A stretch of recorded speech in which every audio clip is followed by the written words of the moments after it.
Catequeses do Papa Bento XVI. Audiências Públicas de 2006. Coletânea. Quarta-feira, 29 de março de 2006. O dom da comunhão. Queridos irmãos e irmãs, através do ministério apostólico, a Igreja, comunidade reunida pelo Filho de Deus, que veio na carne, viverá no suceder-se dos tempos, edificando e alimentando a comunhão com Cristo no Espírito, a qual todos estão chamados e na qual podem fazer a experiência da salvação oferecida pelo Pai. De fato, os 12, como disse o Papa Clemente, terceiro sucessor de Pedro no final do século I, tiveram a preocupação de se constituírem sucessores, para que a missão que lhes foi confiada continuasse depois de sua morte. Ao longo dos séculos, a Igreja, organicamente estruturada sob a guia dos legítimos pastores, continuou desta forma a viver no mundo como um mistério de comunhão, no qual se reflete, em certa medida, a mesma comunhão trinitária, o mistério do próprio Deus. Já o apóstolo Paulo menciona esta suprema fonte trinitária, quando deseja aos seus cristãos: a graça do Senhor Jesus Cristo, o amor de Deus e a comunhão do Espírito Santo estejam com todos vós. 2 Coríntios 13:13. Estas palavras, provável eco ao culto da Igreja nascente, evidenciam como o dom gratuito do amor do Pai em Jesus Cristo se concretize e se exprima na comunhão realizada pelo Espírito Santo. Esta interpretação, baseada no estreito paralelismo que o texto estabelece entre os três genitivos, a graça do Senhor Jesus Cristo, o amor de Deus e a comunhão do Espírito Santo, apresenta a comunhão como um dom específico do Espírito, fruto do amor doado por Deus Pai e da graça oferecida pelo Senhor Jesus. Aliás, o contexto imediato, caracterizado pela insistência sobre a comunhão fraterna, orienta-nos a ver na coinomia do Espírito Santo não só a participação da vida divina quase singularmente, cada um por si, mas também, logicamente, a comunhão entre os crentes que o próprio Espírito suscita como seu artífice e principal agente. Poder-se-ia afirmar que a graça, o amor e a comunhão, referidos respectivamente a Cristo, ao Pai e ao Espírito Santo, são aspectos diversos da única ação divina para a nossa salvação, ação que cria a Igreja e faz a Igreja, como disse São Cipriano no século III, um povo reunido pela unidade do Pai, do Filho e do Espírito Santo.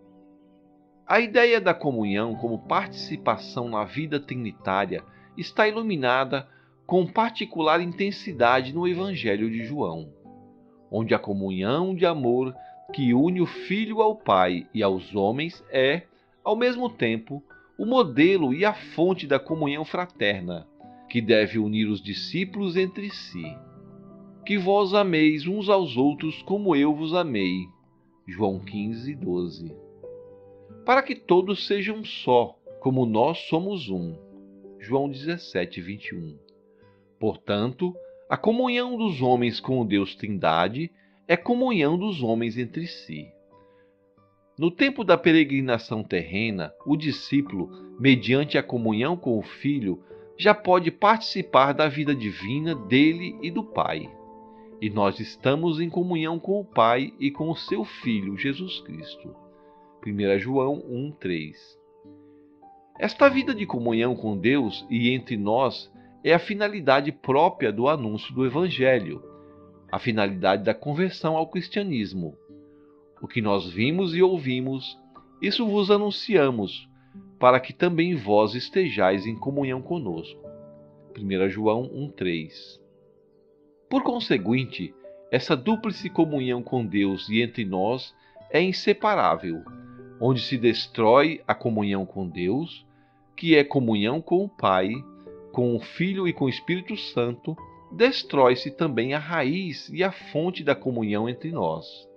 E onde a comunhão entre nós não for vivida, também a comunhão com Deus Trindade não é viva nem verdadeira, como ouvimos. Façamos agora um ulterior passo. A comunhão fruto do Espírito Santo é alimentada pelo pão eucarístico, 1 Coríntios 10, 16 e 17, e exprime-se nas relações fraternas, numa espécie de antecipação do mundo futuro. Na Eucaristia, Jesus alimenta-nos, une-nos a si, com o Pai, o Espírito Santo e entre nós, e esta rede de unidade que abraça o mundo é uma antecipação do mundo futuro neste nosso tempo. Precisamente assim, sendo antecipação do mundo futuro, a comunhão é um dom também com consequências muito reais, que nos faz sair das nossas solidões, dos fechamentos em nós mesmos e nos torna partícipes do amor que nos une a Deus e entre nós. É fácil compreender como é grande este dom.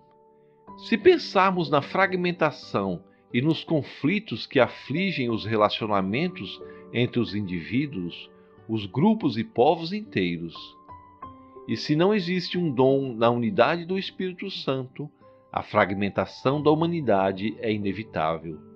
A comunhão é verdadeiramente a boa nova, o remédio que Deus nos doou contra a solidão, que hoje ameaça a todos, o dom precioso que nos faz sentir acolhidos e amados em Deus, na unidade do seu povo reunido no nome da Trindade.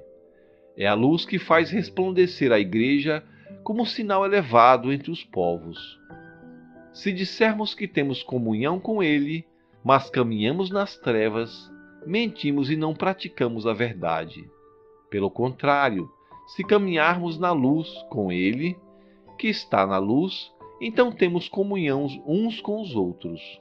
1 João 1, 6.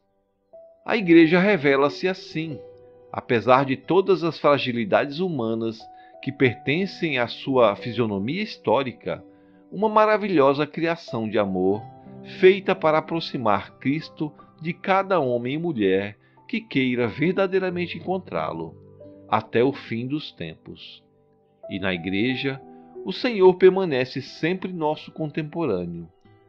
A Escritura não é uma coisa do passado. O Senhor não fala no passado, mas no presente. Fala hoje conosco.